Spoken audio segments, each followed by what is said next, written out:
என் பங்காளி பாத்தீங்கன்னா இப்ப தியானத்துல இருக்காரு, அமைதியா இருக்காரு.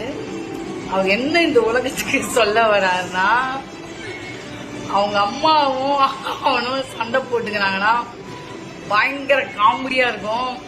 அப்பதான் என்ன கதை, ஜவஹர்லால் நேரு இல்ல, ஜவஹர்லால் நேரு. வாய பாரு.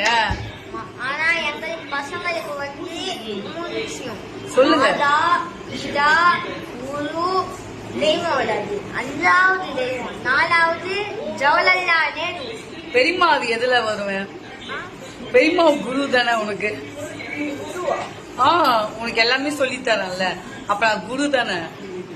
6வது சொந்த பந்தம் எல்லாம் பீந்தோம். இந்த வயசுதான் சொந்த பந்தம் சொல்லு, என் வயசுக்கு சொல்ல மாட்டேன், கவலைப்பட.